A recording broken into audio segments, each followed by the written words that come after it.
एक बार फिर north east में मोदी मैजिक चला।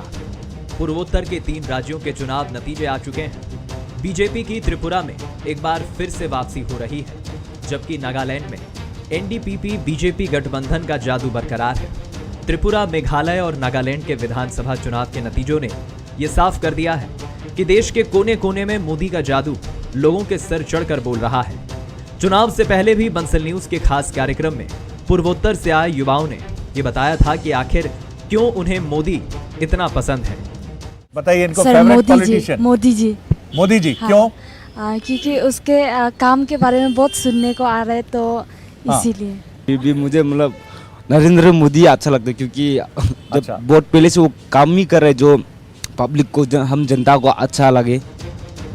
पूर्वोत्तर में हुए इन चुनाव का असर निश्चित ही आगामी 9 राज्यों के चुनाव में भी देखने को मिल सकता है।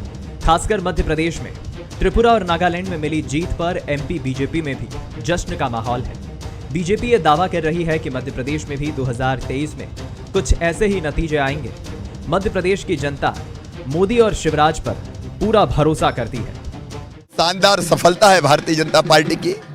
मोदी जी के प्रति श्रद्धा, आदर और विश्वास उसकी अभिव्यक्ति है। भारतीय जनता पार्टी का जो हमारा संगठन है, माननीय नड्डा जी के नेतृत्व में काम कर रहा है, ये उसकी शानदार नेतृत्व की भी शानदार विजय है, कार्यकर्ताओं के परिश्रम की विजय। भारतीय जनता पार्टी को त्रिपुरा के अंदर भी ऐतिहासिक बहुमत जो मिला है, साथ में ही नागालैंड में भारतीय जनता पार्टी को गठबंधन के साथ पूर्ण बहुमत की सरकार बनाने भारतीय जनता पार्टी जा रही है। 2023 के अंदर भी मध्य प्रदेश में भारतीय जनता पार्टी ऐतिहासिक बहुमत के साथ माननीय प्रधानमंत्री मोदी जी के नेतृत्व में इस मध्य प्रदेश में भी इतिहास बनाएगी। हालांकि तीनों राज्यों के चुनाव का असर एमपी पर कितना पड़ेगा, इस पर कांग्रेस का अपना नजरिया है कि जनता का जनादेश बीजेपी को मिला है, तो जनादेश का हम सम्मान करते हैं, लेकिन मध्य प्रदेश में ऐसा बिल्कुल भी नहीं है। बीजेपी की एकदम विपरीत स्थितियां हैं और 2023 और 24 में निश्चित तौर पे यहाँ कांग्रेस की सरकार बनेगी। बीजेपी को पूर्वोत्तर में मिली जीत कहीं ना कहीं एक संदेश भी है कि लगातार मोदी के चेहरे को देश भर में पसंद किया जा रहा है। मोदी मैजिक अभी बरकरार है। राजनीतिक विश्लेषकों का तो ये भी मानना है कि बीजेपी के लिए ये जीत कई मायनों में अहम है और इसका इम्पैक्ट न सिर्फ 2023 बल्कि 2024 में होने वाले चुनाव में भी दिखेगा। वहीं कांग्रेस के लिए इन 3 राज्यों के चुनाव नतीजों से ऐसा कुछ भी निकल कर नहीं आया जिससे वो उत्साहित दिखे।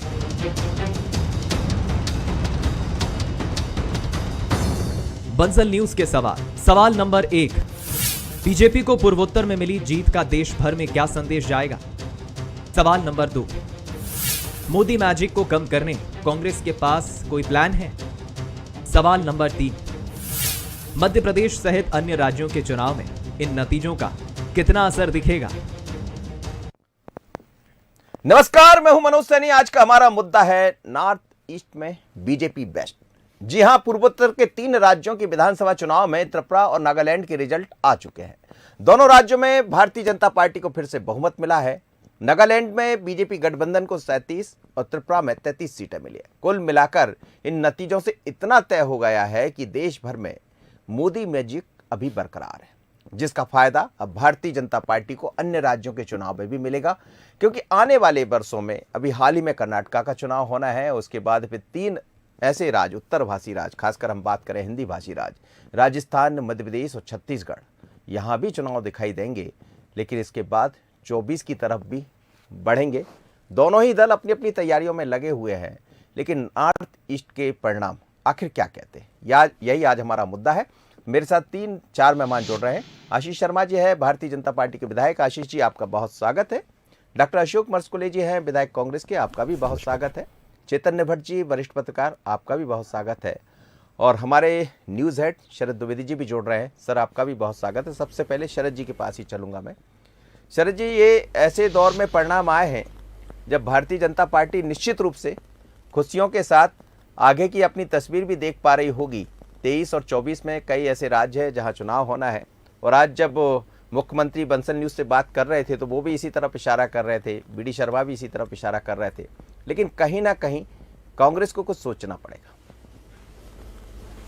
निश्चित तौर पर मनोज, और सबसे महत्वपूर्ण बात जो मुझे लगती है कि उन बिंदुओं की तरफ पहले हमें जाना चाहिए कि ये बीजेपी के लिए इस जीत के मायने क्या है, प्रधानमंत्री नरेंद्र मोदी जी के लिए इस जीत के मायने क्या है। मुझे लगता है कि जैसे कहा जाता है कि हर चुनाव, विधानसभा चुनाव जब भी होते हैं तो एक कहा जाता है कि 2024 के पहले सेमीफाइनल है। तो पहला तो एक मनोवैज्ञानिक बढ़त कि आपने 2024 के लिए बिल्कुल 2023 में एकदम ठीक शुरुआत की। 2023 के आरंभ में फरवरी में मतदान हुआ और मार्च में नतीजे आए। क्यों आए इस पर आप विचार करिए जरा। पूर्वोत्तर को भारत से एक पूरी तरह से कनेक्ट करने की जो कोशिश है प्रधानमंत्री नरेंद्र मोदी और बीजेपी ने, उस पर पूरा फोकस किया।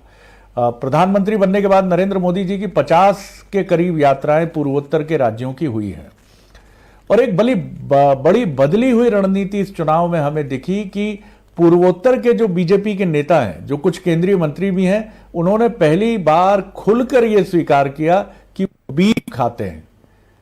बीफ यानी गाय का मांस खाते हैं, जबकि ये एक बड़ा टैबू बनता था इसके पहले कि साहब गाय का मांस खाते हैं। बीजेपी एक ऐसी पार्टी है जो हिंदुत्व को सिंबलाइज करती है, लेकिन बीजेपी अब ये मैसेज देने की कोशिश कर रही है कि एक बहुभाषी, बहुसांस्कृतिक, बहुजातीय देश में वो सभी दलों की पार्टी है। आप याद करिए, वहां पूर्वोत्तर के राज्यों में हिंदू मतदाताओं की संख्या अधिक नहीं है, वहां गैर हिंदू मतदाता खासी संख्या में है। और एक मैसेज ये है कि बीजेपी अब इससे हिंदू पट्टी की पार्टी नहीं है, वो पूर्वोत्तर में अपनी सफलता लगातार दोहरा रही है, खासतौर से त्रिपुरा और नागालैंड की बात करें। दूसरा, जिस तरह से एयरपोर्ट्स बन रहे हैं, सड़कें बन रही हैं, ग्रीन एक्सप्रेस वे बन रहे हैं, इन सब ने भी पूर्वोत्तर के लोगों के मन में एक भाव पैदा किया है कि ये सरकार काम कर रही है, उनको जोड़ रही है। चीन के खिलाफ जिस तरह से आक्रामक स्ट्रैटेजी लेकर भारत बढ़ा है, उसका भी एक सकारात्मक प्रभाव हुआ है। दूसरा, गठबंधन जो होते थे बीजेपी के खिलाफ, त्रिपुरा में बात करें तो वाम दल और कांग्रेस के बीच गठबंधन हुआ और माना गया कि कड़ी टक्कर देगा बीजेपी को, लेकिन बीजेपी ने मजबूती से लड़ाई लड़ी, त्रिपुरा में नेतृत्व परिवर्तन भी किया, माणिक साहा पर पूरा भरोसा किया और ताकत से चुनाव लड़ा। और सबसे आखिर में महत्वपूर्ण बात मैं ये कहूंगा कि नरेंद्र मोदी एक ऐसे नेता के तौर पर उभरे हैं जो अकेले गेम चेंजर साबित होते हैं। उत्तर प्रदेश में उन्होंने ये बात साबित की। उत्तर प्रदेश के विधानसभा चुनाव में योगी आदित्यनाथ के साथ उन्होंने जिस तरह का बहुमत लिया, रिसेंट पास्ट में गुजरात के चुनाव में जिस तरह का बहुमत लिया, और अब जिस तरह से त्रिपुरा और नागालैंड की बात करें, तो मुझे लगता है कि नरेंद्र मोदी इस समय अपने सर्वश्रेष्ठ फॉर्म में है। और अभी जिस तरह से वैश्विक स्तर पर इटली के टॉप लीडर ने जी जो कहा है वो निश्चित रूप से चौंकाने वाला है, और ये शायद एक तरफ इशारा भी करता जो शरद जी कहना चाह रहे थे। वापस जुड़ेंगे मेरे साथ। बाकी अशोक जी, आपकी तरफ मैं आना चाहूंगा, फिर चेतन भट्ट जी के पास भी जाऊंगा, मैं उनसे समझूंगा, आप दोनों की टिप्पणी पर टिप्पणी लूंगा कि आखिर क्या। अशोक जी, लेकिन ये जब नॉर्थ ईस्ट की हम बात करते हैं तो ये सब वो क्षेत्र है जो कभी कांग्रेस के पास रहा करते थे, लंबे समय तक आप लोग का राज रहा, वामपंथी दलों की बात करें, आपकी बात करें, लेकिन धीरे धीरे कर जो दिखाई दे रहा है, अभी हाल ही में आपने हालांकि हिमाचल जीता है, लेकिन ये ऐसा दौर है जब 23 की तरफ भी बढ़ना है और 24 की तरफ भी बढ़ना है, चिंता बढ़ा रहा होगा कांग्रेस। निश्चित रूप से जीत तो जीत होती है और जीत के लिए बधाई के पात्र हैं, और निश्चित रूप से उनके पास में पहले से त्रिपुरा और नागालैंड उन्हीं के पास में थे, और कहीं ना कहीं केंद्र का में चूँकि बीजेपी की सरकार है तो उसका फ़ायदा उनको वहाँ पर मिला होगा। अभी वहाँ पर आए हैं, ठीक है, एक अच्छा है, मैं इस बात पर मैं बधाई दूंगा। लेकिन जहाँ तक हमारे उसका जो इफ़ेक्ट अगर हमारे प्रदेश की बात करें या फिर इस प्रदेश से फिर केंद्र में 24 की बात करें, तो स्थितियाँ उत्तर पूर्व और जो मध्य या हिंदी भाषी जो क्षेत्रों की वो अलग प्रकार का है। मुझे नहीं लगता कि उसका बहुत ज़्यादा असर इस क्षेत्र में पड़ेगा, और हम लोग अगली बार जो है 23 में हम लोग यहाँ पर पूर्ण बहुमत से आएंगे। जी आशीष जी कह रहे हैं कोई असर बहुत ज़्यादा नहीं पड़ेगा, हालांकि जब 2018 के चुनाव मध्य प्रदेश में हुए तो जीत हार का अंतर भी बहुत ज़्यादा नहीं रहा। अब बाद में खैर उस मुद्दे पर बहुत कई बार चर्चा हो चुकी है कि सरकारें कैसे बन गई, शायद अशोक जी बाद में यही कहेंगे, लेकिन ये जो एक अलग तरह की ऊर्जा ऐसे दौर में भर दी गई जिसकी जरूरत थी भारतीय जनता पार्टी। कांग्रेस को इन नतीजों का असर दिल और दिमाग पर हुआ है, वो चाहे कहने में स्वीकार नहीं कर रहे हैं, लेकिन राष्ट्रवाद और विकास इन दोनों को लेकर किस तरह मतदाताओं का विश्वास जीता जाता है, ये मोदी जी की सरकार से हमको सीखना चाहिए। पूर्वोत्तर की 7 बहनों का राज्य जिसे हम कहते हैं, कभी भाजपा के लिए अछूत था, वहाँ से भारतीय जनता पार्टी का इक्का दुक्का प्रतिनिधि भी चुनकर नहीं आता था, लेकिन आज उस राज्यों की में पुनः भारतीय जनता पार्टी की सरकार की वापसी हो रही है। ये वास्तव में बहुत चमत्कार जैसा है और भारतीय जनता पार्टी की पुरानी पीढ़ी के नेता भी इसको स्वीकार करते हैं कि इन राज्यों की सफलता ये बताती है कि सबका साथ, सबका विकास और सबका विश्वास, ये नारा जो है वो पूरे भारत में चरितार्थ हो रहा है। निश्चित ही बहुसंस्कृति बहुभाषीय राज्य हैं, अलग अलग रंग रूप है, अलग अलग वेशभूषा है, लेकिन हर तरह के परिवेश में भारतीय जनता पार्टी के मोदी जी के नेतृत्व को स्वीकार किया जा रहा है। ये भारतीय जनता पार्टी की बढ़ती हुई ताकत का इससे अंदाज़ा लगता है। मैं मानता हूं कि इनका असर, इन चुनावों का असर पूरे भारतवर्ष पर पड़ेगा ही, क्योंकि पूरा विश्व एक परिवार है, एक दूसरी जगह की घटनाओं से कोई अछूता नहीं रहता। इसलिए यहाँ के परिणाम निश्चित ही मध्य प्रदेश सहित जिन जिन राज्यों में भी चुनाव होना है वहाँ इस विश्वास को तो कायम रखेंगे ही रखेंगे कि भारतीय जनता पार्टी का विकास पूर्वोत्तर में भी कमल खिला सकता है। जी बिल्कुल ठीक है, मोदी मैजिक पर भी मैं बात करूंगा, लेकिन चैतन्य भट्ट साहब, ये जो जीत है इसको किस रूप में देखते हैं? जैसे शरद जी कुछ प्रकाश डाल रहे थे उस तरफ, लेकिन क्या ये माना जाए कि जिस तरह से भारतीय जनता पार्टी या मोदी या अमित शाह जी या नड्डा साहब अपनी लाइन बड़ी कर रहे हैं, पहले कई तरह के आरोप प्रत्यारोप लगते थे, लेकिन ये सब वो राज्य है जहां से एक नई तरह की आभा, नई तरह का प्रकाश भारतीय जनता पार्टी का बाहर आता दिखाई दे रहा है। और हमें लगता है कि मोदी का चेहरा क्या यही होगा 23 और 24 में, जिसके आधार पर 24 तो रह गई, लेकिन 23 में जहां जहां चुनाव होने वाले हैं, तो अब ये साफ हो चला है कि मोदी के चेहरे पर ही आगे बढ़ेंगे। देखिए मनोज जी, इसमें कोई संदेह की बात नहीं। जी, भारतीय जनता पार्टी के पास इतना लोकप्रिय चेहरा है कि उसके सामने कोई दूसरी पार्टी का कोई बड़ा चेहरा टिक नहीं पा रहा। जहाँ तक पूर्वोत्तर राज्य की बात है, तो आप देखिए कि नागालैंड में और आपके त्रिपुरा में तो भारतीय जनता पार्टी को जीत हासिल हुई है।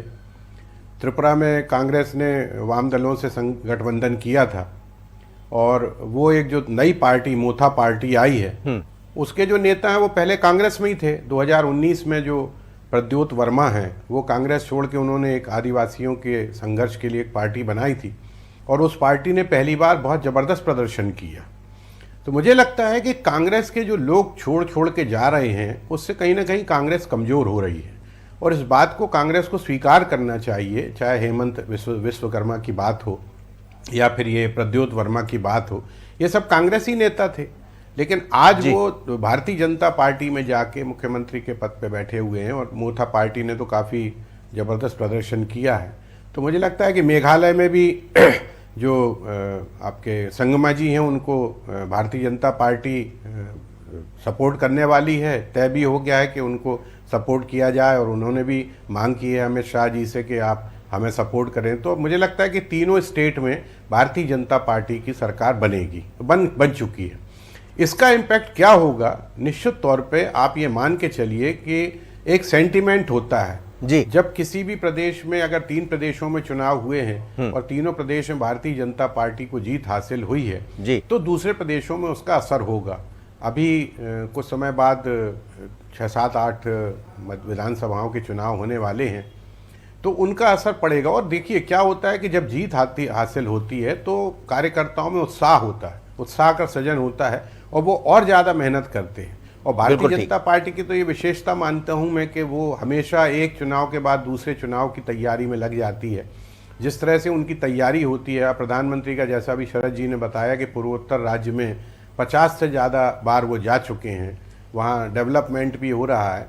तो मुझे लगता है कि अब ये महंगाई हो या बेरोजगारी हो या पेट्रोल डीजल के, इनका कोई बहुत ज़्यादा प्रभाव अब जनता पे पड़ नहीं रहा है। वो ये देख रहा है कि डेवलपमेंट हो रहा है, फ्लाईओवर बन रहे हैं, सड़कें बन रही हैं, इन पे ज़्यादा ध्यान, क्योंकि अभी परसों ही 50 जी, रुपए जी। गैस पे बढ़े हुए हैं, जी। महंगाई तो अपनी तरफ से बढ़ ही रही है, लेकिन इनका कोई बहुत ज्यादा इम्पैक्ट पड़ नहीं बिल्कुल रहा। आप ठीक कह रहे हैं और भारतीय जनता इसका पार्टी शायद के चुनाव के जो परिणाम दिखाई दे रहे हैं वो इस तरफ इशारा भी कर रहे हैं। वापिस शरद जी की तरफ। शरद जी आप कुछ कह रहे थे और वो सुन नहीं पाए थे शायद, लेकिन जहां तक मुझे लग रहा है कि आप मोदी जी की बात कर रहे थे। जी जी जी, मैं ये कह रहा था कि प्रधानमंत्री का चेहरा इस समय एक चुनाव जिताऊ चेहरा है, जैसा अर्ली 70s में इंदिरा गांधी जी का चेहरा हुआ करता था और उनकी रैलियां और उनकी सभाएं किसी भी क्षेत्र में कांग्रेस के लिए समर्थन का मुंह खोल देती थी।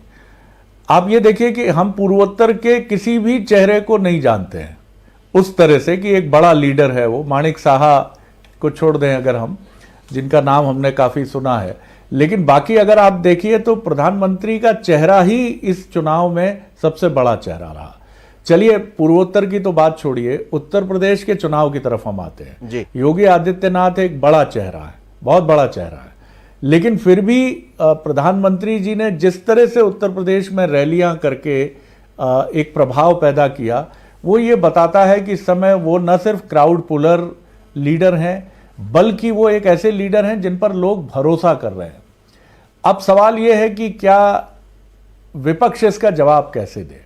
मुझे लगता है कि this is the right time कि जब विपक्ष को खीज में नहीं जाना चाहिए, नैराश्य में नहीं जाना चाहिए जी। क्योंकि उनके सामने जो लीडर है वो न सिर्फ भारत का सबसे मजबूत, ताकतवर और लोगों के बीच में लोकप्रिय नेता है, बल्कि वो वर्ल्ड पॉलिटिक्स में भी अपना एक बड़ी अलग हैसियत रखने वाला राजनेता है। आपको बहुत सतर्कता से, धैर्य से, धीरे धीरे आगे बढ़कर बीजेपी और नरेंद्र मोदी जी की घेराबंदी की तैयारी करनी होगी, मजबूत गठबंधन तैयार करने होंगे। अगर ये बार बार विपक्ष कई बार जिस तरह हताशा में प्रधानमंत्री पर हल्के किस्म के वार करता है तो वो बूमरैंग की तरह लौटकर खुद उसी को नुकसान पहुंचाते हैं। तो मुझे लगता है 2024 के लिए एक बहुत शानदार शुरुआत बीजेपी ने की है, बहुत उनका मनोबल बढ़ेगा। और अब आगे कर्नाटक के चुनाव हैं मार्च में ही, और उसके बाद कुछ और राज्यों के चुनाव, और फिर 2023 के अंत में सबसे महत्वपूर्ण हिंदी पट्टी मध्य प्रदेश, छत्तीसगढ़ और राजस्थान के चुनाव हैं। तो बीजेपी ने ये संकेत दिया है कि पूर्वोत्तर का ये सफर वो आगे ले जाएगी, क्योंकि उसके लिए 2024 बहुत महत्वपूर्ण है। और समीक्षक ये मानते हैं कि 2024 अभी तक जिस तरह के इंडिकेशन है मोदी जी की और बीजेपी के तालमेल और लोकप्रियता के, 2024 में बीजेपी बहुत ताकत के साथ अपनी प्रेजेंस दर्ज करा सकती है।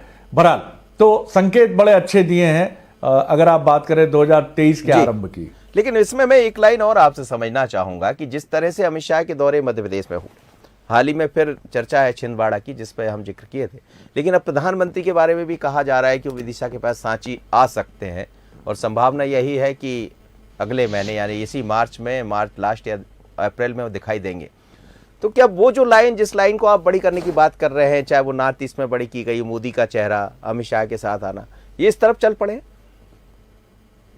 देखिए, जैसे कोई बच्चा कभी पढ़ने जाता है कहीं, तो कुछ पेरेंट्स ये कहते हैं कि नहीं हम उसको इंडिपेंडेंट होने देंगे, वो अपना काम करे, वो बहुत अच्छा काम कर रहा है। लेकिन कुछ पेरेंट्स ये कहते हैं कि हम इंडिपेंडेंट तो बिल्कुल है, वो इंडिपेंडेंट रहेगा, लेकिन उसको और स्ट्रेंथन करने के लिए बीच बीच में हम जाते रहेंगे। जी। आप ये देखिए कि प्रधानमंत्री नरेंद्र मोदी और अमित शाह जी की जो जोड़ी है, वो उन राज्यों में, जैसे उत्तर प्रदेश, आपको याद होगा किसान आंदोलन जो दिल्ली हरियाणा सीमा पर हुआ, उससे ऐसा लगा कि जाट बहुल क्षेत्रों में इस बार पलट जाएगी तस्वीर। सारा जो एक मीडिया का सेगमेंट था वो कह रहा था कि वहां पर इस बार समाजवादी पार्टी को इसका बहुत बड़ा फायदा मिलने वाला है। लेकिन इस रणनीति ने प्रधानमंत्री अमित शाह जी की उसको चेंज किया। मध्य प्रदेश में भी दोनों ही नेता जिस तरह से एक साल में ये तीसरा चौथा विजिट है दोनों नेताओं का, ये बताता है कि मध्य प्रदेश के उन क्षेत्रों को और उन चुनौतियों को ये नेता समझ रहे हैं जहां इनको गुजरात की तरह उसको प्लस में बदलकर, क्योंकि देखिए जीतना महत्वपूर्ण नहीं है, गुजरात की तरह अगर आप 3/4 बहुमत या बहुत थंपिंग मेजॉरिटी से आते हैं तो एक अलग मैसेज आप, और इसीलिए शायद 51% दोनों ही नेताओं की ये भी बड़ी ताकत है कि वो वहां पर जोर लगाते हैं जहां जोर लगाने की जरूरत है। बिल्कुल आप ठीक कह रहे हैं। डॉक्टर अशोक मस्कुले, ये बात को समझना चाहेंगे, अभी महाधिवेशन में भी इन सब मुद्दों पर आपके यहाँ चर्चा हो रही थी, हम वहां मौजूद थे, लेकिन कैसे आप कर पाएंगे? एक तरफ मोदी का चेहरा, फिर राहुल गांधी जी वर्सेस मोदी, जैसा आप चाहे भी रहे, जो महाधिवेशन में दिखाई दे रहा था, लेकिन आप देखिए एक पूरी रणनीति के साथ भारतीय जनता पार्टी बढ़ रही है, तो एक रणनीति तैयार करना पड़ेगा। निश्चित रूप से रणनीति तैयार करना पड़ेगा। रणनीति पर बातें भी चल रही हैं और काफ़ी हद तक कुछ नया देखने को मिलेगा अगले आने वाले 2-3 महीनों में। और इसकी जो शुरुआत है वो लगभग अपनी तैयारियों पे है और बहुत अच्छा कुछ मिलेगा। नॉर्थ ईस्ट की जो बातों को हम डॉक्टर साहब बने रहिए मेरे साथ। इस वक्त सीधे हम चलेंगे दिल्ली और इसी मुद्दे पर भारत के प्रधानमंत्री नरेंद्र मोदी भारतीय जनता पार्टी के दफ्तर पहुंचे हैं और नॉर्थ ईस्ट की जीत पर कुछ बोल रहे हैं, सुन लेते हैं। फ्लैश लाइट चालू कीजिए और नॉर्थ ईस्ट के सभी नागरिकों का अभिनंदन कीजिए। जिन जिन के पास मोबाइल है अपनी फ्लैश चला करके, ये नॉर्थ ईस्ट के नागरिकों का सम्मान है, ये नॉर्थ ईस्ट के देशभक्ति का सम्मान है, ये नॉर्थ ईस्ट का प्रगति के रास्ते पर जाने का सम्मान है। ये नॉर्थ ईस्ट के लोगों के सम्मान में आपने जो ये मोबाइल फोन के माध्यम से प्रकाश फैलाया है, ये प्रकाश उनके सम्मान में है, उनके गौरव में है। आपका मैं धन्यवाद करता हूं।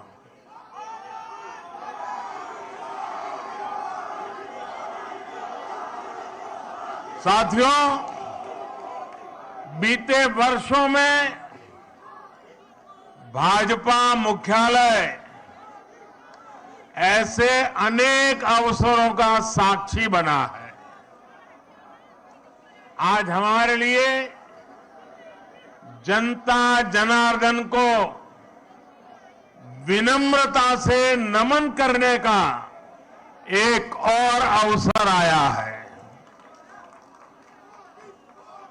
मैं त्रिपुरा, मेघालय और नागालैंड की जनता का सर झुकाकर वंदन करता हूं, उन सब का आभार व्यक्त करता हूं। इन राज्यों की जनता ने बीजेपी और हमारे साथी सहयोगियों को भरपूर आशीर्वाद दिया है। मैं आज त्रिपुरा, नागालैंड और मेघालय के बीजेपी कार्यकर्ताओं को भी बहुत बधाई देता हूं। दिल्ली में या हमारे अन्य इलाकों में बीजेपी का काम करना उतना कठिन नहीं है जितना नॉर्थ ईस्ट में है। वहां का कार्यकर्ता हमसे अनेक गुना मेहनत करता है और इसलिए वहां के कार्यकर्ता विशेष रूप से अभिनंदन के अधिकारी हैं। आज के नतीजे आप सभी भाजपा कार्यकर्ताओं की मेहनत का परिणाम है। साथियों, आज के चुनाव और इन चुनाव परिणामों में देश के लिए, दुनिया के लिए बहुत सारे संदेश हैं। आज के नतीजे ये दिखाते हैं कि भारत में लोकतंत्र और लोकतांत्रिक व्यवस्थाओं पर कितनी आस्था है, एक मजबूत आशावाद है। लोकतंत्र की राह पर चलते हुए हर शंका आशंका का समाधान हो सकता है, बदलाव लाया जा सकता है। एक समय था जब नॉर्थ ईस्ट में चुनाव होते थे, नतीजे आते थे, तो दिल्ली में और देश के अन्य हिस्सों में उतनी चर्चा ही नहीं होती थी। जो चर्चा होती भी थी तो वो चुनावी हिंसा की होती थी, बम, बंदूक और ब्लॉकेड की चर्चा होती थी।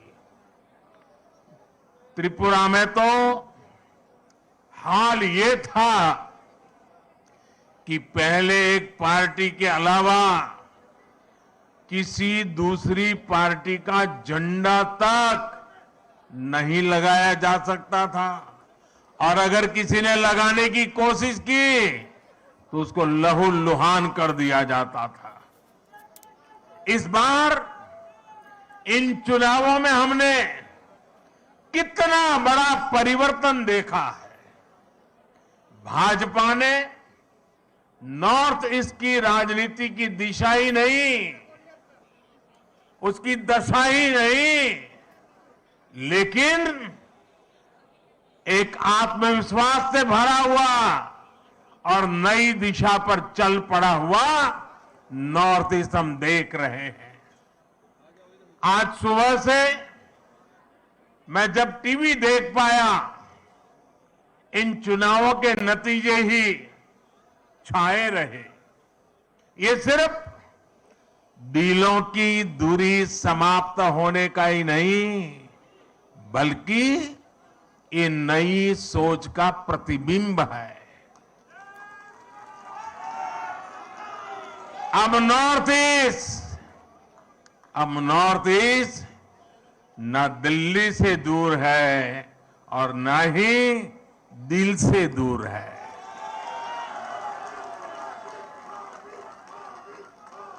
ये युग परिवर्तन का समय है, ये नया इतिहास रचे जाने का समय है। मैं नॉर्थ ईस्ट की शांति, समृद्धि और विकास का ये समय देख रहा हूं। मुझे याद है कि कुछ दिनों पहले जब मैं नॉर्थ ईस्ट गया था तो किसी ने मुझे बोला कि मोदी जी, आपको अपनी हाफ सेंचुरी के लिए बहुत बहुत बधाई।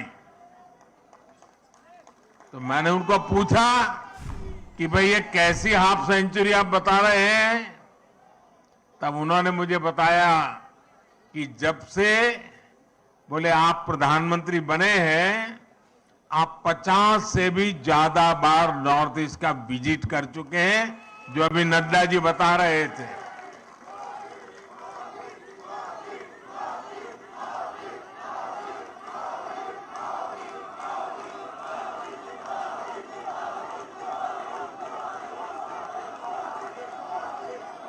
साथियों, सवाल बधाई का नहीं है, लेकिन जब एक नागरिक मुझे ये कह रहा था तब मैं अनुभव कर रहा था कि जाने मात्र से इसके दिल को कितना सुकून मिला है।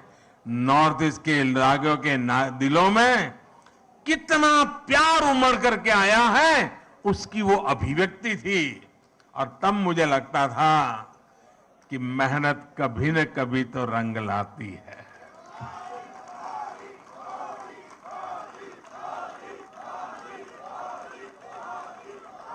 चुनाव जीतने से भी ज्यादा मुझे इस बात का संतोष है कि प्रधानमंत्री के कार्यकाल में बार बार नॉर्थ ईस्ट जाकर के मैंने उनके दिलों को जीता है, और वो मेरे लिए सबसे बड़ी जीत है।